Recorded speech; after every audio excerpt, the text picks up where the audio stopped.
یاد رکھیے فجر کی نماز کی خاص اہمیت ہے، اور فجر کے فرض تو فرض، سنتوں کی بھی اہمیت ہے۔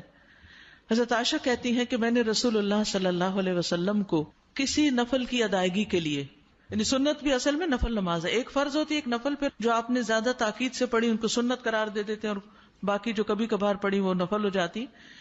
کسی نفل کی ادائیگی کے لیے اتنی جلدی کرتے نہیں دیکھا جتنی جلدی آپ نماز فجر سے پہلے 2 رکعتوں کے لیے کرتے تھے۔ جلدی پڑھتے نہیں تھے، یعنی اس کی ادائیگی کے لیے آپ فکر کرتے تھے۔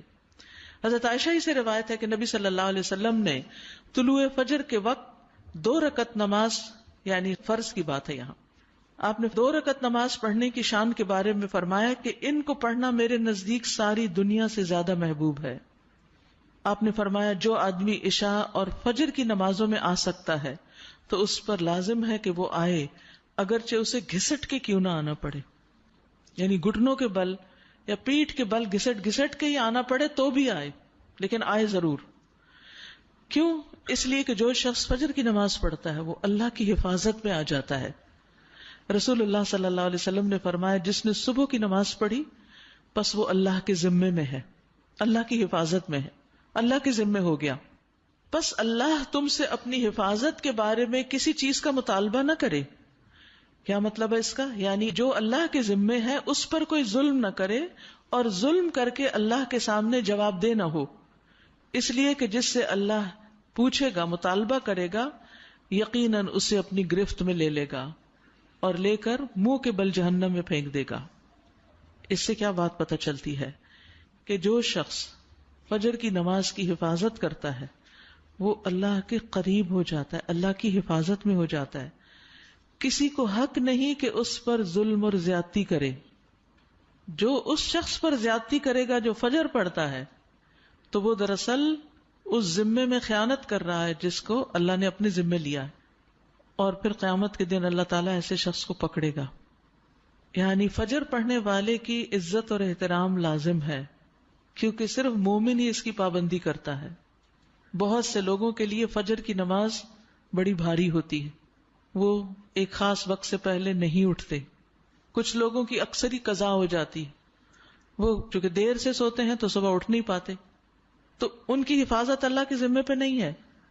تو اس لیے بہت ہی فکر کرنی چاہیے کہ فجر کی نماز قضا نہ ہو، یعنی کوئی باقی کر لیں، نہیں، کیونکہ باقی تو پھر ہم جاگ ہی رہے ہوتے ہیں نا، تو اذان بھی سنائی دے دیتی ہے اور وقت بھی پتہ چل رہا ہوتا ہے، اور دوسروں کو بھی ہم دیکھتے ہیں پڑھ رہے ہیں تو پڑھ ہی لیتے ہیں۔ لیکن فجر کی چونکہ ایک ذمہ داری ہوتی ہے اٹھنے کی بھی، اور پھر وقت پر اٹھنے کی، اور پھر مسجد میں جانے کی، تو اس لحاظ سے اس کی حفاظت بہت ضروری ہے۔ اور فجر پڑھنے والا شام تک اللہ کی حفاظت میں ہوتا ہے۔ اس میں ایک واقعہ بھی آتا ہے احادیث کی کتابوں میں۔ اعمش کہتے ہیں کہ سالم بن عبداللہ بن عمر، ابن عمر کے کیا لگے؟ بیٹے، اور حضرت عمر کے پوتے، یہ حجاج کے پاس بیٹھے ہوئے تھے۔ حجاج کے بارے میں سب جانتے ہیں کہ بہت ظلم کرتا تھا۔ تو حجاج نے ان سے کہا اٹھو اور فلاں آدمی کی گردن مار دو۔ تو سالم نے تلوار اٹھا لی کیونکہ اس کا حکم تھا مارنے کا، اور اس آدمی کو پکڑا اور محل کے دروازے کی طرف چل پڑا۔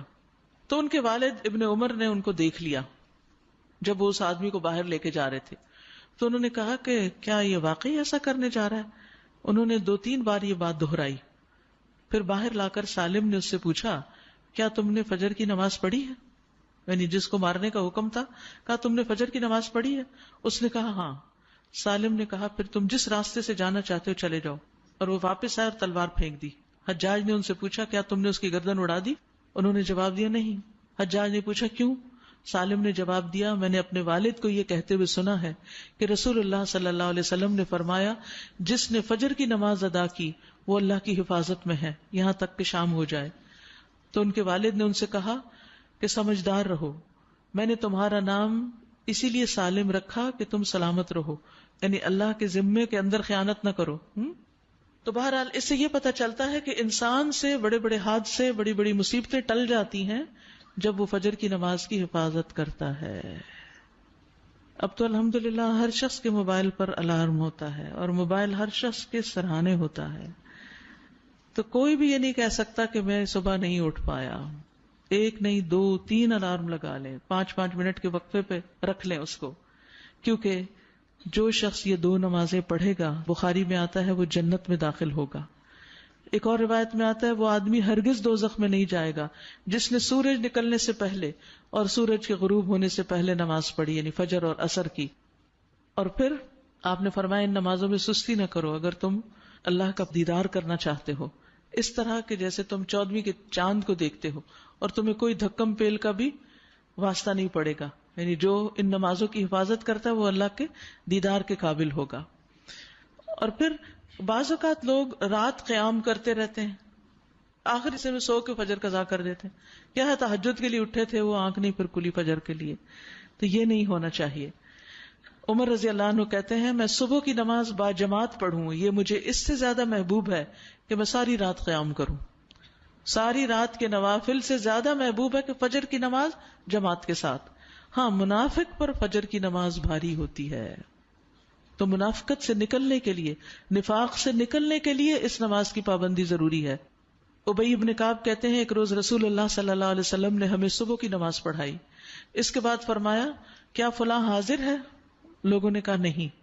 آپ نے پوچھا کیا فلاں آیا ہے؟ لوگوں نے کہا نہیں. آپ نے فرمایا بلا شبہ یہ 2 نمازیں منافقوں پر سب سے بھاری ہیں، سب نمازوں سے زیادہ بھاری، یعنی فجر اور عشاء.